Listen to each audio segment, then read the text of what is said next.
Hi, this is Maureen Nolan. I'm your Sanity School trainer for the next 6 weeks, and I am going to learn an awful lot from you. We don't get to be wrong in this class, so please feel free to share your hopes, your heartaches, and your passions.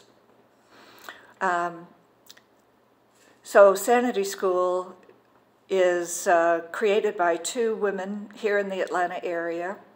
They have tested it over the last 3 years and have had tremendous success with their parents. As part of your program, you'll not only have the in-person workshop, but you'll also have online support and assistance. At the end of our session today, I believe is when you'll receive information about the webinar. My class is not being recorded, but there is a pre-recorded website podcast that you can review and learn more from. Everyone who offers this program has their own take on the information, while the baseline information is solid. And believe me, I tried to figure out a way to make it better, just because it's just kind of my personality. I'm a fix-it kind of a woman, and there just was nothing to fix. So there's lots of good content, and what I enjoy about this program is how the content will be repeated over the 6-week program. So we've got some baseline boundaries, you might say, for us as we get to know each other and work with each other. We will support each other in all of the questions with curiosity and without judgment.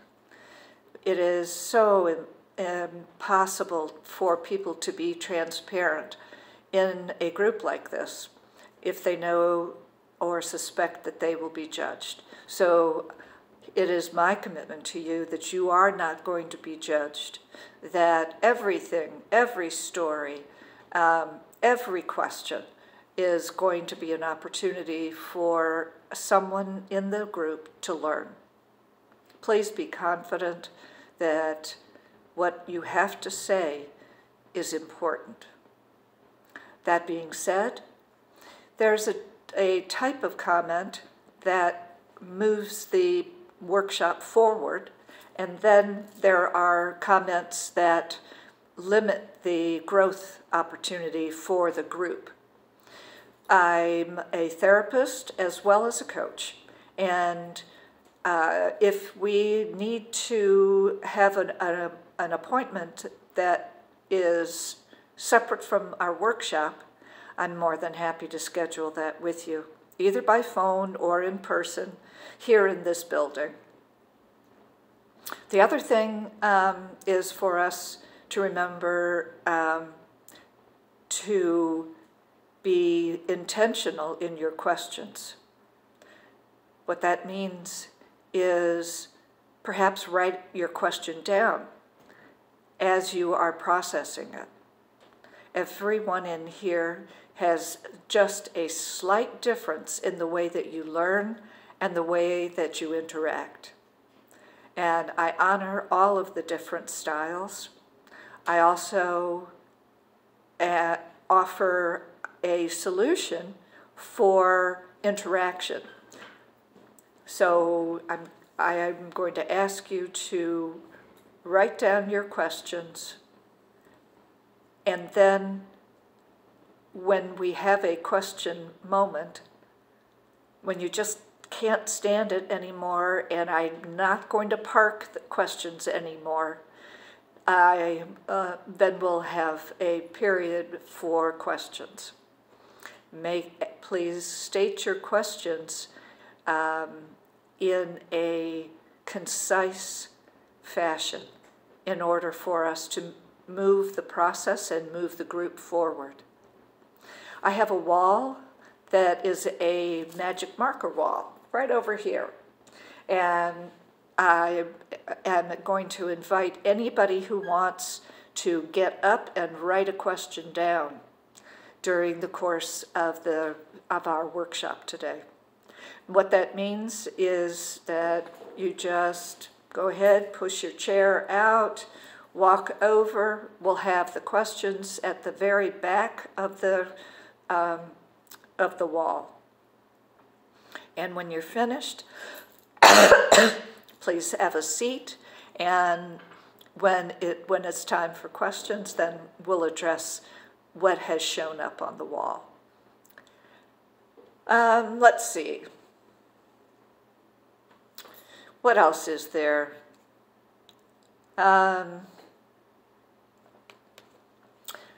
What are your intentions for the program? Each of you has come today with a set of intentions. If you've been through coaching workshops, you'll remember how important an intention is.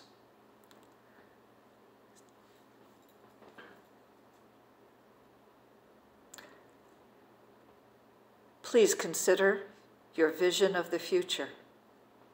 You already know what your vision of the present is. And I anticipate that your present is not what you want in your future.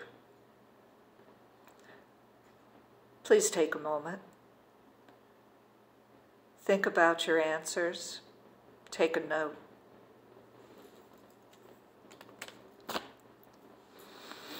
In this program, we use what's called the coach approach.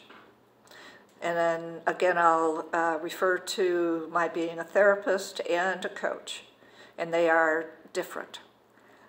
In therapy, we refer back to family of origin, we refer back to a lot of emotion, we continue to refer back. In coaching, we look toward the future much more than we do in therapy. We are able to learn how to play to your strengths. I'll share with you that there was a time during my divorce that I didn't feel very strong, and it was at the same time that I was going through my second coaching program. And my exercise at that time was to go around throughout my life and discuss with myself and process, where is there abundance? Where is there an abundance of support, money, love, friendship, activity? Where is there an abundance in the world? And that has become a strength of mine now. Gosh, it's been maybe 12, 15 years since I did that exercise. And it is truly a life-changing experience to come from lack to load. And I've got a load of abundance.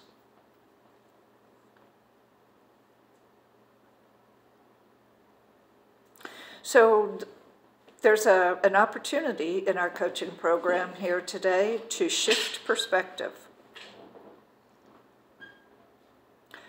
We will practice reframing statements.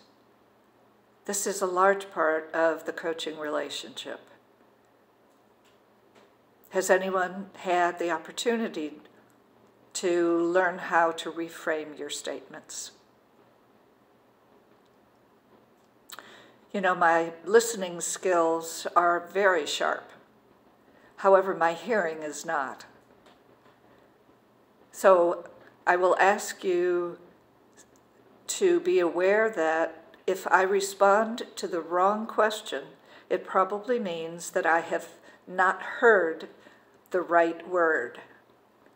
Do not hesitate to maybe yank on your ear as a subtle reminder to me that maybe I heard it wrong. And that's okay. This is part of my life, and being able to be a productive member of society and have hearing aids is just fabulous. And I'm so glad to be able to be here with you today to model what it's like not to hear well. So I ask you for your support and your encouragement, as well as when you speak to me in particular, please face me and allow me to do some lip reading. That will help move us forward. We're going to celebrate today. I'm going to celebrate that this is my very first workshop. It has been 7 months in the works, starting from the very beginning of the training program until today, when I have the privilege of delivering my program to you here in Decatur, Georgia. Sometimes in our work, we are attached to the outcome. And I offer you an alternative to be curious about the outcome. Curiosity is a much gentler experience. And as you work with your children, curiosity will elicit response faster than anger and judgment. You are your children's first teachers. You are their first coach. They mimic you, and as you learn this program, they will be mimicking you. I've already heard the story about one of my clients who is taking this program privately with me. And she had the chance to take a moment and talk with her 10-year-old daughter. Mommy is doing this with Miss Maureen, and she is helping Mommy with her anger so that I don't yell so much. So her 10-year-old daughter is like, all right, that sounds cool, Mom. And later on comes back to her and says, so when does this begin, Mom? She was being curious. It is a retro experience for us to allow ourselves to be childlike and to go into the past where we are curious.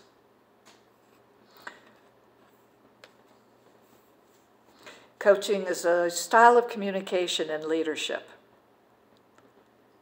It teaches emotional resilience. And emotional resilience may be one of the reasons that you're here. Your emotional resilience is challenged. You aren't alone, and I'm so glad that you're here. Coaching motivates independence. That's why you're here for sure. Your children are going to leave home someday, and they're going to have to be able to manage all of the everyday tasks. They need your guidance to move up the step ladder of independence. Coaching inspires and readies your children for them to overcome their challenges and reach their full potential. And you hold the key.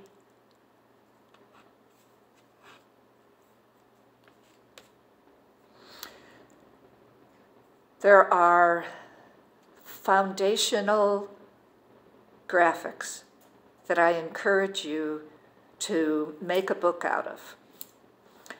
This is the first one. It's called The Parent Impact Wheel of Life.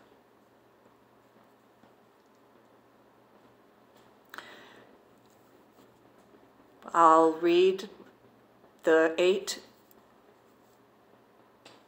areas of family life that we are going to address. What is the parent's role in management? What is a strengths-based approach in family management? How is your tone of the home? Parent from inspiration, perhaps rather than frustration. In our program, we encourage you to take a marathon view. Whatever age your child is, you've got some years ahead, even through the emerging adult age child, up to age 24.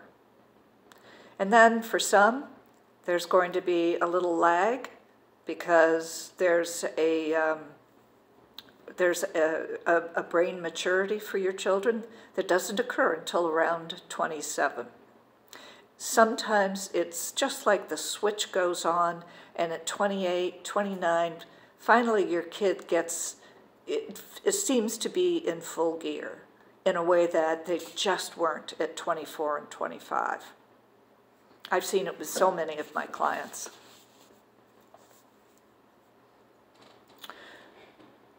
So there you are with a child that is not living up to expectations. Don't take it personally. It's not about you. It really is about them. And you will be kinder to yourself and to your child by avoiding judgment. So these are the topics that relate to a family, to the relationships that are in a family, and that you will take aim at by the end of today's session. So what is the parent's role in management?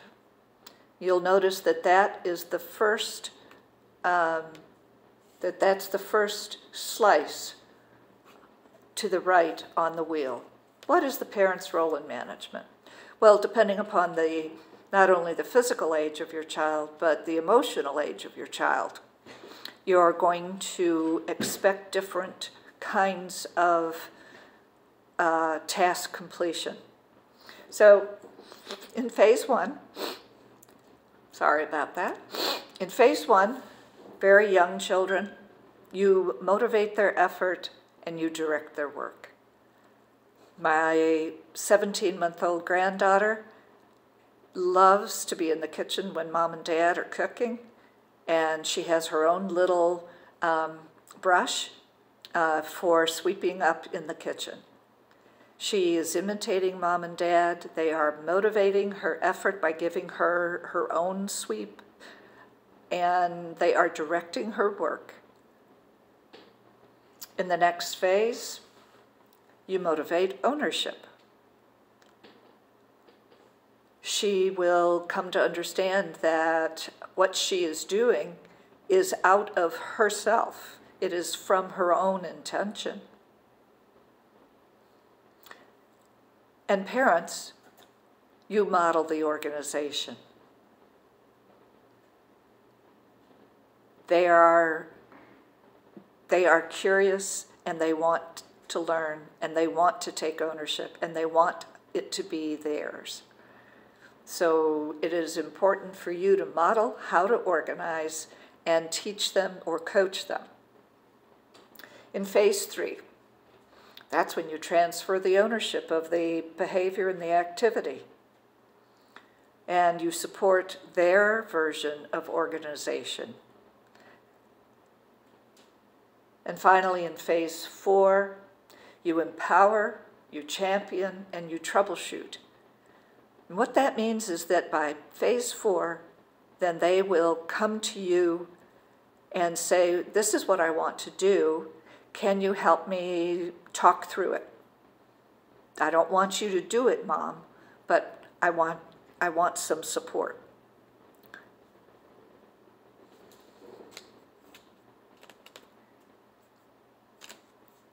The next one is a strengths-based approach. So let's say let's go back to my adorable granddaughter. Her strength is her curiosity. Mom and Dad might talk about, you're so curious. That is wonderful. We are curious too. Find a way to acknowledge your children's strengths in every part of their lives. What's the tone of your home? What do you want the tone of your home to be?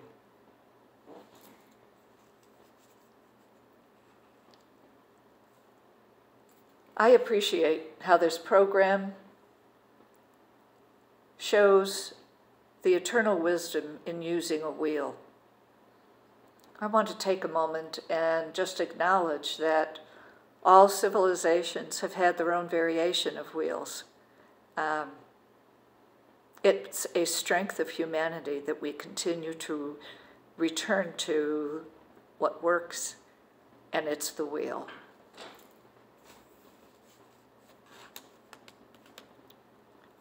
So, parent from inspiration. Now I'm going to take us, I'm going to say, okay, so we are going to parent from inspiration for just a minute.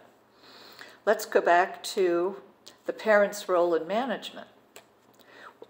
Consider how your inspiration is going to motivate in phase 1, how it's going to model organization in phase 2,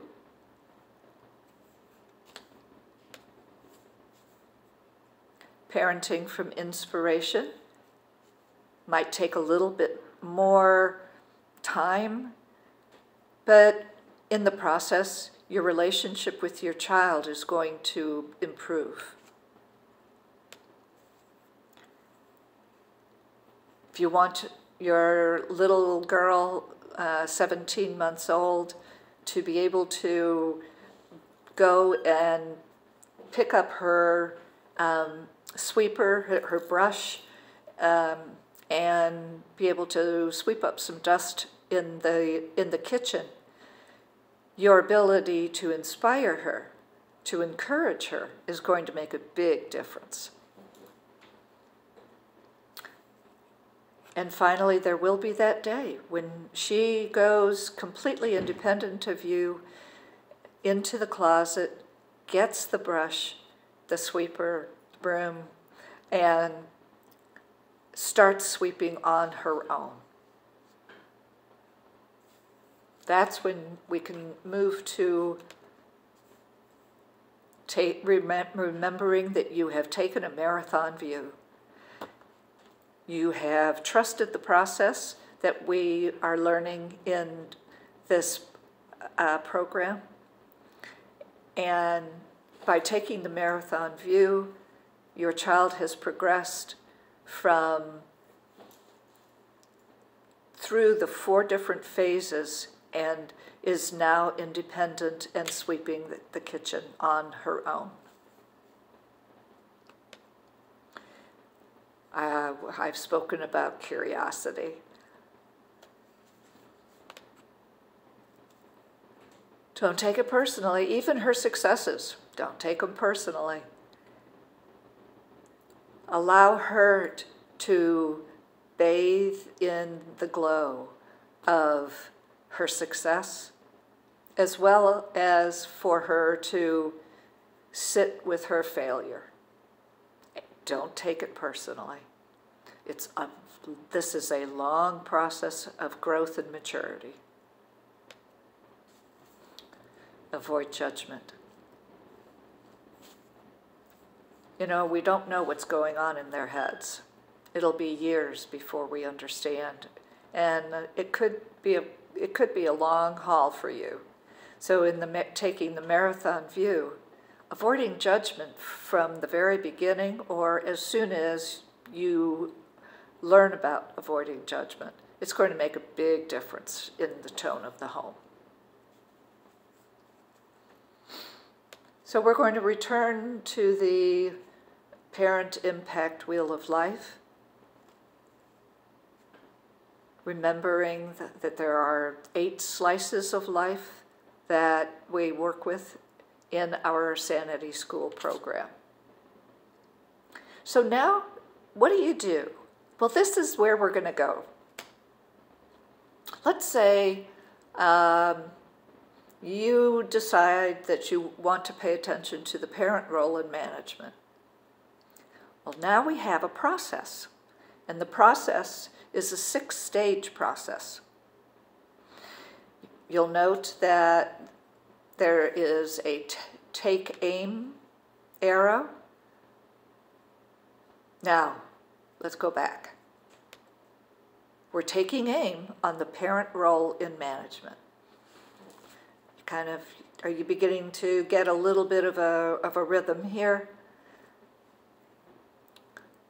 Again, I'll suggest there is great value in creating a book that has each step in the process, each wheel, each graphic, one after the other, in order for you to develop the pattern of taking a look at the wheel for the area in which you're going to take aim, and then starting the 6-step process. So, parent role in management. You're taking aim on that this week, let's say. Well, first you want to educate yourself about what that means. What does it mean for you to take aim and to educate yourself about what kind of management you have? What's your style in management?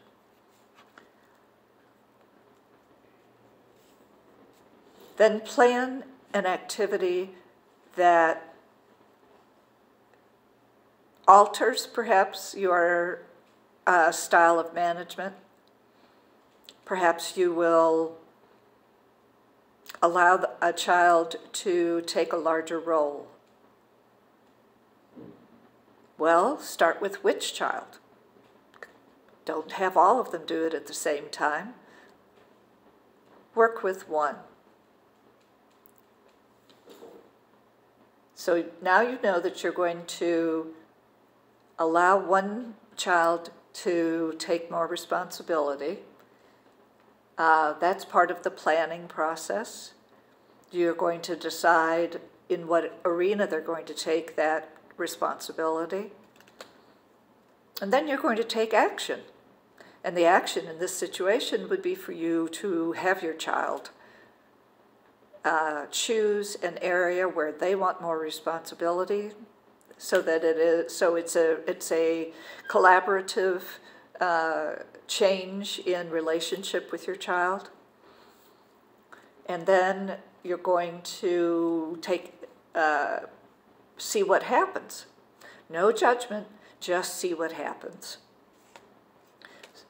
After whatever happens, you talk with your child about it. You decide how you want it to progress, and then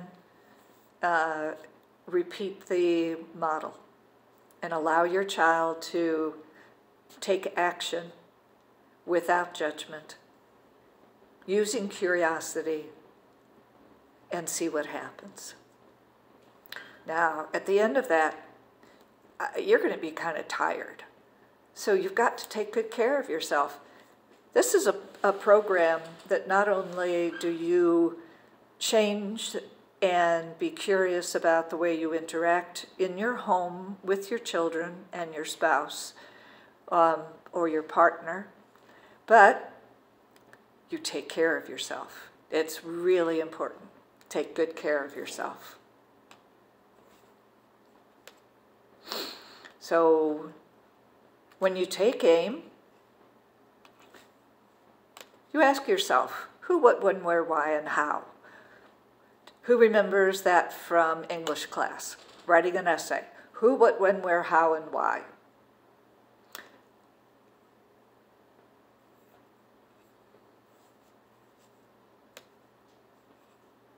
You want to activate your child's brain. You want to shift your expectations, parent positively, and use systems and structures. These are going to come in the follow-up programs week by week by week, where we will learn how to activate the brain, parent positively, shift expectations, use systems and structures. So think about what you want to take AIM on this week. What will it be? What area are you going to take AIM on? Well, take a look at your wheel. Now let's play with it a little bit. You have an understanding now of the first part of our Sanity School approach. Take a look at the wheel. Now take a pen or a pencil and consider the center of the wheel as 0 and the perimeter as, let's say, 10. And you want to have the parent role in management. That's something that you want to work on this week. So if you are completely happy with your parent role in management, then you would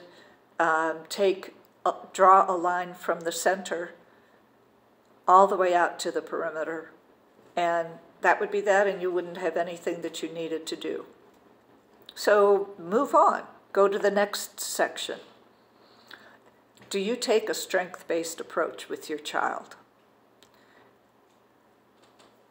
Again, 0 is in the center. Let's say 10 is on the perimeter. Draw an arrow in as you consider how close you are to a 10 in a strength-based approach. This may still be a new